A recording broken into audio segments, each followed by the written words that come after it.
मेरठ में एक और सौरभ जैसा हत्याकांड हुआ। एक और मुस्कान का शिकार बना अमित। प्रेमी के साथ मिलकर दबाया पति अमित का गला। हत्या के बाद पति की लाश के नीचे रखा सांप। सख्ती से पूछताछ करने पर कबूली सारी वारदात। 1000 में प्रेमी ने सपेरे से खरीदा था सांप। कातिल पत्नी और प्रेमी को पुलिस ने हिरासत में लिया। देखिए, एक और ऐसा मामला सामने आया जहां सख्ती से पूछताछ करने के बाद पत्नी और उसके प्रेमी ने पूरी वारदात को कबूल दिया। मेरठ से ये पूरा मामला, जहां ऐसा लगे कि सांप के काटने से पति की मौत हुई है, इसलिए वहां पर सांप रख दिया गया।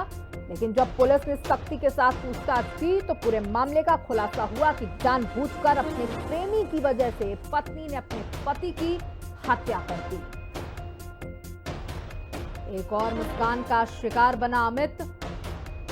1000 रुपयों में सांप खरीदा था, शातिर तरीके से मर्डर किया और उसे एक घटना दिखाने की कोशिश की। हमारे साथ हमारे सहयोगी राजू जुड़ चुके हैं, उनसे जानकारियां ले लेते हैं।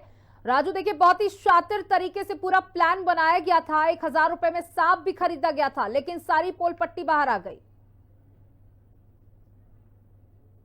बिल्कुल, देखिए, पूरे देश में चर्चा का विषय बने सौरभ राजपूत हत्याकांड मामले की तरह मेरठ में एक जो बड़ा हत्याकांड था वो हो गया। बाकायदा जो रविता थी उसने अपने पति की हत्या की और उसके बाद पीछे जो एक पूरी पटकथा थी उसके तहत जो है दर्शाया गया, बाकायदा बताया गया कि जो अमित है उसको सांप ने डस लिया है, 10 बार सांप को डसा गया है और उसके चलते ही उसकी मौत हुई है। लेकिन जब इस पूरी पटकथा पर जो अमित के परिजन थे उन्हें विश्वास नहीं हुआ, पुलिस को विश्वास नहीं हुआ, तो तब अमित का जो पोस्टमार्टम था वो कराया गया और पोस्टमार्टम में बड़े चौंकाने वाले खुलासे हुए हैं। खुलासा ये हुआ है कि पोस्टमार्टम रिपोर्ट में निकल कर ये आया है कि जो अमित है उसकी गला दबाकर हत्या की गई है और साथ ही गला दबाकर हत्या करने से पहले उसके गले पर तमाम जो चोट के निशान है वो भी पाए गए हैं। लग रहा है कि किसी नुकीले हथियार से उस पर वार किए गए थे और उसके बाद उसकी हत्या की गई। फिर जो रविता थी और उसका जो प्रेमी बताया गया है अमरदीप, उन्होंने प्लान बनाया कि इस हत्याकांड को मौत में कैसे तब्दील किया जाए, कैसे हादसा दिखाया जाए। उसके चलते ही एक सांप खरीदकर वो लोग लेके आए और फिर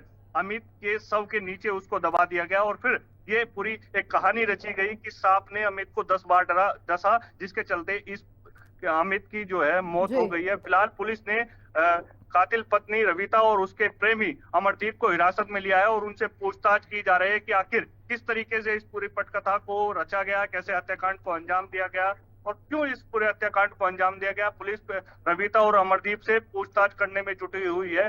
वहीं निकलकर ये भी सामने आया है कि जो पत्नी रविता थी वो अमरदीप से पिछले 1 साल से कनेक्ट थी। 1 साल से जो प्रेम प्रसंग है वो दोनों का चल रहा था। इस बात की भनक अमित को लग गई थी और अमित लगातार रविता से विवाद कर रहा था, दोनों में झगड़ा हो रहा था। जब झगड़ा ज्यादा बढ़ा तो रविता ने अमित को किनारे लगाने का, साइड करने का जो प्लान था वो बना लिया और अमरदीप के साथ मिलकर गला दबाकर उसकी हत्या कर दी गई है। फिलहाल पुलिस दोनों आरोपियों से पूछताछ में जुटी है और अब से कुछ देर बाद पूरे इस हत्याकांड का खुलासा करने का मेरठ पुलिस दावा करते हुए नजर आ रही है। बिल्कुल राजू, तो अपनी प्रेम कहानी को चरम पर ले जाने के लिए अमित को मौत के घाट उतार दिया गया। जैसे कि आपने जानकारी दी है कि प्रेमी और पत्नी दोनों को ही गिरफ्तार कर लिया गया है। क्या आपने परिजनों से कोई बातचीत की? क्या पहले से ही इस पत्नी का बर्ताव अमित के लिए खराब था जिसके चलते उन्हें शक हुआ?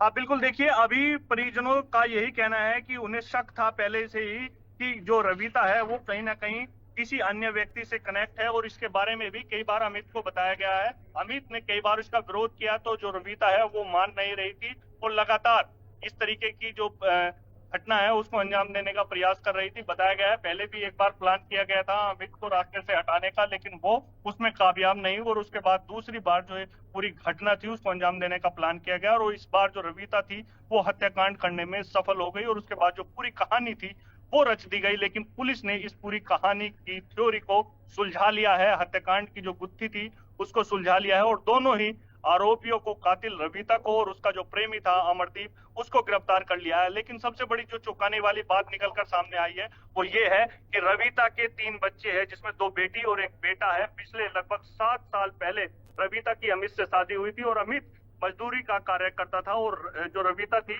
उसको इंस्टाग्राम पर रील बनाने का शौक था। इसका भी अमित लगातार विरोध कर रहा था, लेकिन वो मानने को तैयार नहीं थी और उसके चलते रविता की इंस्टाग्राम के थ्रू ही गांव का जो एक युवक था अमरदीप, जो रविता से उम्र में लगभग 10 साल कम है, अमित लगातार इस चीज का विरोध कर रहा था, लेकिन रविता मानने को तैयार नहीं थी और उसके चलते ही इस पूरे हत्याकांड के घटना को अंजाम दिया है। फिलहाल जी। पुलिस दोनों ही आरोपियों से पूछताछ करने में जुटी हुई है। बिल्कुल, बहुत बहुत शुक्रिया राजू हमारे साथ जुड़ने के लिए।